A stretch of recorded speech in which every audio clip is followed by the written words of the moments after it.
Mackenzie immediately pictured Kevin in her mind. She started to blush and whispered, "It was made by a friend of mine." "You're very lucky to know him. I'm guessing your friend must be about the same age as you. Someone that young who has skills like this is destined for greatness," Dylan said excitedly. Even though Mackenzie was his niece, he'd watched her grow up and considered her to be like a daughter to him. After Mackenzie had been suffering for so many years, Dylan was starting to get worried about her. Now with the repair pill, all her problems were solved.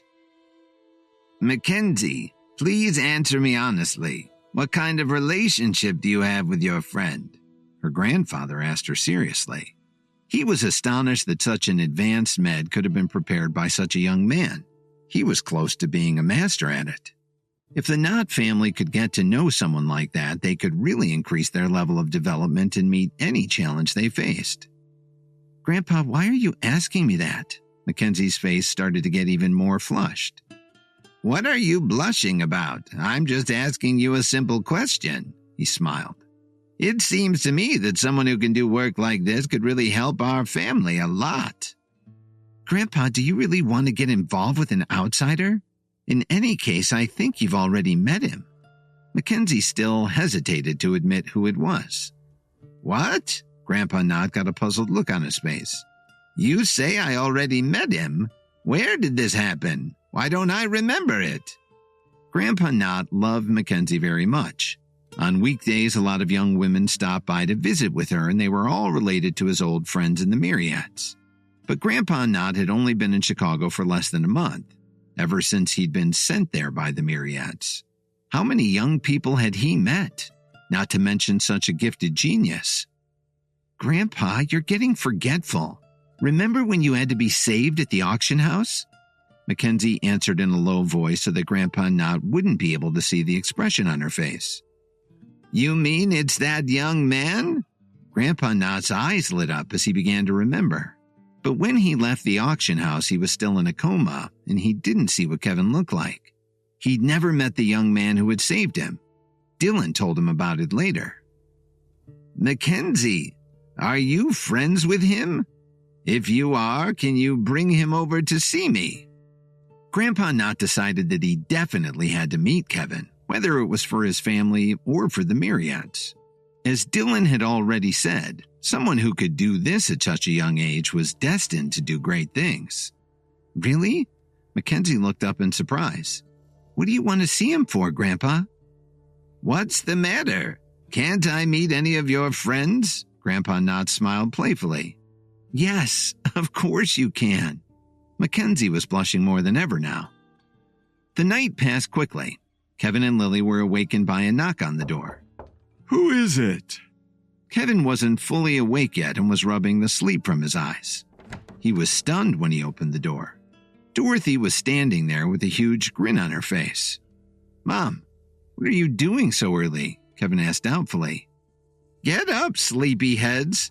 I've already made breakfast for you. Hurry up and wash, then come down to the table." Dorothy turned her head and looked at Lily, who was still half asleep. "Come on, little one. Why are you still sleeping? Don't you see that Kevin is already up? Hurry up now." Kevin and Lily were baffled. Since the day they got married, when did Dorothy ever make them breakfast? "Hurry up and get ready. I'll go down to the kitchen and get the coffee brewing." After Dorothy said this, she turned around and headed downstairs. Kevin closed the door, turned his head, and looked at Lily. He shrugged his shoulders and asked her, "Do you think your mother's been in the liquor cabinet this morning?" "Maybe she's sick." Lily hadn't completely recovered from the surprise. "Why don't you take Mom to the doctor for a checkup?" Kevin suggested. "This definitely isn't normal." Dorothy really wanted to know Kevin's secret. She thought he may not be trash after all. The following morning, Kevin and Lily were surprised when Dorothy got up early to make them breakfast. "Kevin, I don't understand you.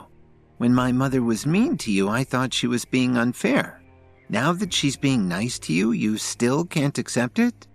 Lily joked as she yawned and tried to wake up.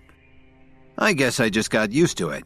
Let's get downstairs as soon as possible. We shouldn't make your mom wait too long." Kevin urged her while quickly getting dressed.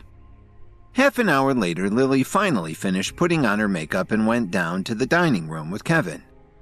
"What's the matter with you two kids? I have to run some errands today. Do you want me to be late? Now dig in. Your breakfast is getting cold." Dorothy ordered them as she sat at the table. Kevin and Lily gave each other a strange look, but they didn't say much. They quietly sat down at the table and ate their breakfast. "Have the scrambled eggs I made for you."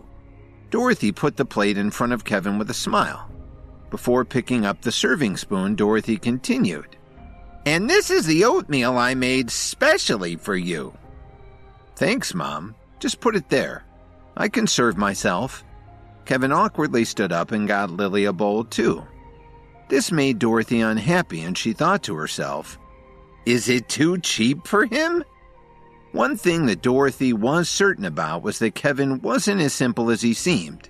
In the future, if she lost her money again, she would have to rely on him. So Dorothy forced herself to smile so Kevin couldn't tell what she was thinking. "Kevin, I've never asked you this before. What are your plans for the future? For example, what kind of company will you work for?" Dorothy tried to keep smiling, but her distress showed in her eyes. "Well, to be honest, I haven't really thought about it." Kevin scratched his head awkwardly. For him, the most important thing was to improve his strength, and at least to have the ability to protect himself from all the dangerous people he was about to face. That's the only way he could return to the Williams family and set things straight. "Kevin, it's natural for a mother to ask questions like this. It's better to make a detailed plan for the future. Otherwise, you may waste your time," Dorothy explained as she frowned a little. "Don't worry, Mom. I know that's a good idea, but right now things are pretty volatile and my plans keep changing," Kevin answered calmly and sincerely. "What do you mean? Why are you pretending to be poor in front of Lily and me? Are you happy when I complain all day long?" Dorothy was out of patience. "To be honest," he started to reply. "What is the truth?" Dorothy interrupted Kevin before he could explain. "Why won't you listen to me? If you want to live comfortably with my family, you'll have to contribute some money." Dorothy sighed. "I really don't know much about you, but I've seen a lot of problems in you since you married Lily. What's the use of hoarding so much money?" She wouldn't let Kevin get a word in edgewise. Dorothy had a disgusted look on her face as she finally got to the point. "I'm your mother-in-law. You've been eating and drinking for free for 3 years. Wouldn't it be right to pay me back in some way?" But Kevin just sat there and listened to her. Lily put down her spoon and defended Kevin. "Mom, what are you talking about? Kevin doesn't have much time to work now. Besides, if he has any money, it belongs to him, not us. We can't just take it from him." "Why can't you ask your freeloading husband for a little money? I'm his mother-in-law. You're his wife. It's normal to ask him to chip in." She was getting impatient and desperate to convince Kevin to share his wealth. "Don't you know that having too much money can spoil you? And it's not like I'd spend any of the money. I just keep it for him so he wouldn't be tempted to go out and fool around and waste it." Dorothy was really laying it on thick. Hi, Kevin here. If you're wondering what happens next, then stay tuned on the Pocket FM Universe channel for more episodes.